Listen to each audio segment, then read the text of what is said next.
ऐसी महिला जिसे उसके घर से उसके पति ने छोटी बच्ची के साथ विवाह के मात्र 13 माह बाद निकाल दिया। एक छोटी बच्ची के साथ जीना और हाथ में कोई काम नहीं, वो महिला सरकारी सहायता पर जीने लगी। एक ऐसी महिला जिसके नॉवेल को 12 प्रकाशकों द्वारा नकार दिया गया। एक ऐसी महिला जिसने ऑक्सफोर्ड यूनिवर्सिटी में प्रवेश परीक्षा दी लेकिन फेल हो गई। एक ऐसी महिला जो बहुत संकोची वृत्ति की थी, जो किसी से लगभग बहुत कम बात किया करती थी।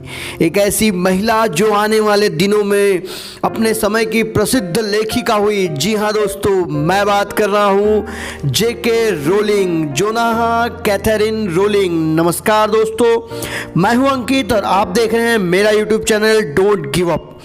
आज मैं आपके लेके आऊँ एक बेहतरीन कहानी जो आपको अंदर तक मोटिवेशन देंगी। जी हाँ, जेके रोलिंग। जेके रोलिंग का जन्म 31 जुलाई 1965 को इंग्लैंड के ये शहर में हुआ था।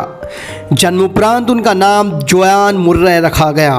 उनके पिता Peter James rolling aircraft engineer और माता एनी रोलिंग साइंस टेक्नीशियन थी। उनसे छोटी बहन डियाना का जन्म उनके जन्म के 2 वर्ष के उपरांत हुआ। वे महज 4 साल की थी जब उनका परिवार येत के पास एक गांव विटरबॉर्न में जाकर बस गया। वहीं के माइकल प्राइमरी स्कूल से उनकी स्कूली शिक्षा प्रारंभ हुई। बचपन से ही उनकी कहानियों में रुचि थी। वह खुली आंखों से सपने देखा करती थी, फंतासी कहानियां लिखा करती और अपनी छोटी बहन डियाना को सुनाया करती थी। उनकी कहानियां प्रकृति के निकट होती थीं, जिसमें पेड़ पौधे, जीव जंतु और बच्चे मुख्य पात्र होते थे। उन्होंने अपनी पहली किताब रैबिट मात्र 6 वर्ष की उम्र में लिखी, जो एक खरगोश की कहानी थी। 11 वर्ष की उम्र में उन्होंने अपना पहला नॉवेल लिखा, जो 7 अभिशापित हीरो के बारे में था। उच्च शिक्षा व प्रारंभिक जॉब। वेडन स्कूल से सेकेंडरी की शिक्षा पूर्ण करने के उपरांत 1982 में उन्होंने ऑक्सफोर्ड यूनिवर्सिटी में प्रवेश के लिए परीक्षा दी, लेकिन असफल रही। बाद में उन्होंने यूनिवर्सिटी ऑफ एक्सटर से फ्रेंच पढ़ी और वापस इंग्लैंड कई जॉब किए, जिसमें एमनेस्टी इंटरनेशनल में शोध सचिव के रूप में किया गया कार्य भी सम्मिलित है। हैरी पॉटर का आइडिया। एक बार मैनचेस्टर से लंदन के सफ़र के दौरान हैरी पॉटर की कहानी उनके दिमाग में आई। वह तुरंत ही इसे कागज़ पर उतार लेना चाहती थी, किंतु उस समय उनके पास पेन नहीं थी। वह इतनी संकोची हुआ करती थी कि आसपास के किसी व्यक्ति से एक पेन भी नहीं मांग सकी। सफ़र पूरा कर घर पहुंचकर सबसे पहला काम उन्होंने इस कहानी को लिखने का किया। हालांकि वे बचपन से ही कहानियाँ लिखा करती थी, किंतु हैरी पॉटर की कहानी उनके दिमाग में बस गई थी। उसने बाद में जब भी समय मिला वे उस कहानी पर काम किया करती थी। मां की मृत्यु और विवाह। रोलिंग की माता स्क्लेरोसिस के रोग से ग्रसित थी। लंबी बीमारी के बाद 1990 में उनका निधन हो गया। रोलिंग अपनी माता के बहुत करीब थी। उनका निधन उनके लिए सदमे से कम नहीं था। वह अंदर से टूट गई और इंग्लैंड छोड़कर पुर्तगाल चली गई। वहां वे अंग्रेजी पढ़ाने लगी। वहीं उनकी मुलाकात एक टीवी जर्नलिस्ट जॉर्ज अरांटस से हुई और दोनों ने विवाह कर लिया। 1 वर्ष बाद उनकी बेटी जेसिका का जन्म हुआ। वैवाहिक तनाव और तलाक उनके लिए सुखद नहीं रहा। वह घरेलू हिंसा का शिकार रही। विवाह के मात्र 13 माह के बाद एक दिन सुबह 5 बजे उनके पति ने उन्हें घर से निकाल दिया। उनकी बच्ची उस समय 1 माह की थी, जिसे लेकर वो अपनी बहन के घर एडिनबर्ग चली गई। उस समय उनके पास एक सूटकेस और उनके novel Harry Potter and the philosopher stone की मैन्युस्क्रिप्ट के 3 चैप्टर थे। विवाह टूटने के बाद रोलिंग बहुत तनाव में आ गई। कुछ समय अपनी बहन के साथ रहने के बाद उन्होंने अपने पति के खिलाफ तलाक का केस दायर कर दिया। जीवन का कष्टप्रद दौर। वह उनके जीवन का एक कष्टप्रद दौर था। पति से उनका तलाक हो चुका था। एक छोटी बच्ची की जिम्मेदारी उनके ऊपर थी और कोई काम हाथ में नहीं था। वह पूरी तरह शासकीय सहायता पर निर्भर थी। ऐसे में आशा की एकमात्र किरण उन्हें हैरी पॉटर पर आधी लिखी मैन्युस्क्रिप्ट में नजर आई और उन्होंने फैसला किया कि वह उसे पूर्ण करेंगी। अपनी बच्ची को टहलाते हुए वो अपने अपार्टमेंट के पास के एक कैफे में जाती और जब उनकी बच्ची सो जाती वह लिखने बैठ जाती। मैन्युस्क्रिप्ट पूर्ण करने के उपरांत उन्होंने एडिनबर्ग यूनिवर्सिटी के मोरे हाउस ऑफ एजुकेशन में टीचर ट्रेनिंग का कोर्स ज्वाइन किया। हैरी पॉटर नॉवेल छापने से इनकार। रोलिंग ने Harry Potter and the philosopher stone की मैन्युस्क्रिप्ट कई लिटरेरी एजेंटों व प्रकाशकों के पास भेजी, लेकिन सबने उसे यह सोचकर अस्वीकृत कर दिया कि बच्चों की फैंटेसी कहानियों में वह दम नहीं होता जो पाठकों को आकर्षित करे।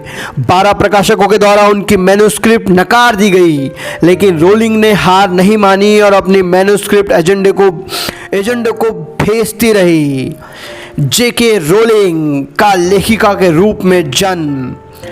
अंत में जब रोलिंग की मैन्युस्क्रिप्ट लंदन के ब्लूम्सबरी पब्लिश हाउस गई तो वहाँ के चेयरमैन ने उसके 3 चैप्टर अपनी बेटी को पढ़ने के लिए दे दिए, जिसे पढ़ने के बाद उस बच्ची ने तुरंत ही आगे चैप्टर की मांग कर दी।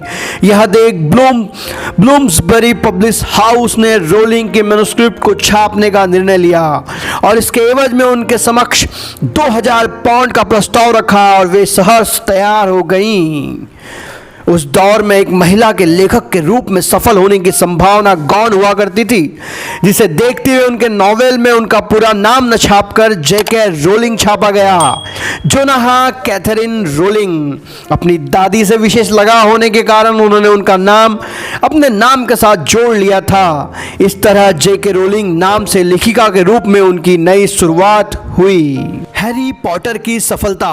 1997 में जब उनका novel Harry Potter the philosopher stone छपकर बाजार में आया, तब भी अधिकांश पब्लिशरों का यही कहना था कि बच्चों और जादुई कारनामों पर केंद्रित यह नॉवेल नहीं चलने वाला, किंतु सबकी भविष्यवाणी को गलत साबित करते हुए वह नॉवेल न सिर्फ बच्चों में बल्कि सभी वर्गों के पाठकों में बहुत लोकप्रिय हो गया।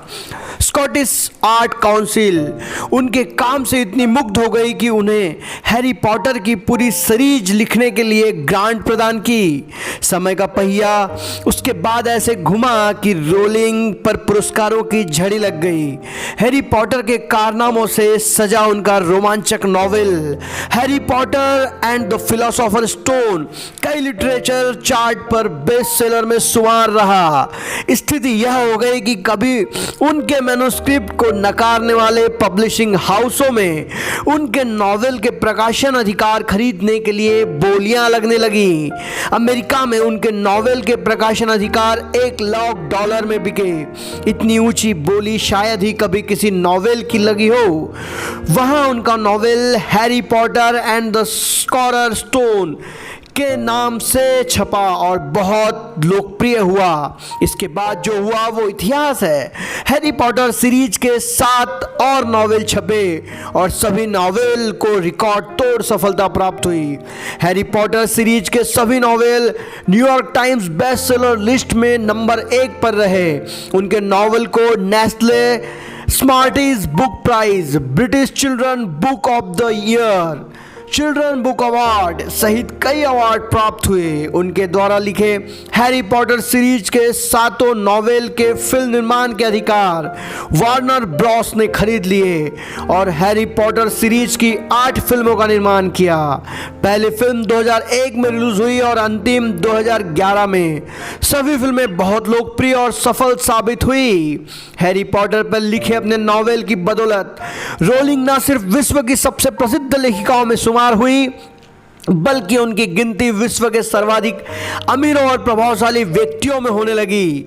वर्ष 2011 में फोर्ब्स के विश्व के सर्वाधिक अमीर व्यक्तियों की सूची में उन्हें 1140वें स्थान प्राप्त था। उस समय उनकी कुल संपत्ति 530 मिलियन सेंट थी। जेके रोलिंग अपनी कमाई का बहुत बड़ा हिस्सा सामाजिक कार्यों हेतु दान करती देती हैं। 2016 में उनकी कुल संपत्ति लगभग $1 अरब आकी गई। वे ब्रिटेन की महारानी से भी ज़्यादा अमीर हैं। दोस्तों, अगर ये कहानी आपको पसंद आई है तो वीडियो को लाइक कीजिए, चैनल को सब्सक्राइब कीजिए और साथ ही साथ हिट कीजिए बेल आइकॉन को, ताकि आने वाले वीडियोस की नोटिफिकेशन आपको मिलती रहे। जय